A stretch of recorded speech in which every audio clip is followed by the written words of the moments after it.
Hi guys, Vaishali's किचनमध्ये तुमचं सगळ्यांचं स्वागत आहे. आज आपण बनवतोय थालीपीठाची भाजणी. तर मी कशी करते थालीपीठाची भाजणी हे तुम्हाला दाखवते.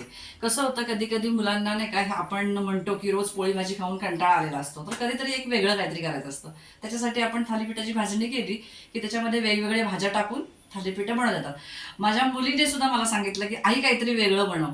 मग मी म्हटलं ठीक आहे, आज आपल्याकडे थालीपीठाची भाजणी संपली, आपण आपल्या सबस्क्रायबर बरोबर किंवा युट्यूबर आपल्या लोकांबरोबर आपण शेअर करूया रेसिपी. म्हणून मग आज ठरवलं की रेसिपी करूया, दाखवते तुम्हाला असं. तर गाईज, आपण भाजणीसाठी घेतलेलं साहित्य बघूया. इथे मी 3 वाट्या तांदूळ घेतलेले आहेत. इथे घेतलेली उडीद डाळ, हे मूग आणि मटकी एकत्र घेतलेली आहे. इथे घेतलेली हरभरा डाळ 1 वाटी.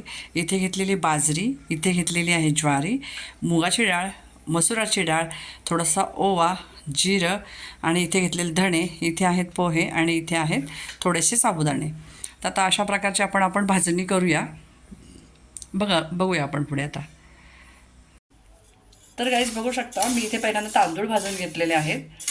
ते चांगले असे सुंदर खरपूस भाजायचे. ते ओळखायचे कसे कसे भाजलेत, तर आपल्या बोटाला जर चटका बसला त्याचा की समजायचं आपले तांदूळ भाजून झाले. आता आपण ज्वारी भाजून घेऊया.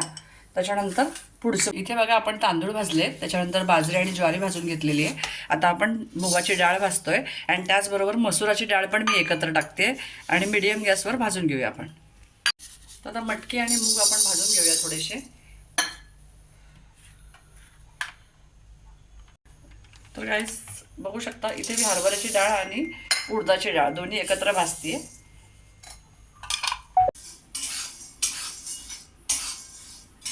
तर गाईस बघू शकता, अशीच पूर्ण भाजणी आपली झालेली आहे. ही 1 किलोच्या वरती भाजणी झालेली आहे. आत्ता आपली भाजणी भाजून रेडी झालेली आहे. ही 1 किलोच्या वरती भाजणी झालेली आहे. तर तुम्ही बघू शकता, ही भाजणी अशाच पद्धतीने तुम्ही पण करा.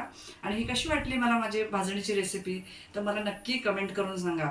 माझ्या व्हिडिओला लाईक करा, शेअर करा आणि हो, सबस्क्राईब करायला विसरू नका बरं का चॅनलला.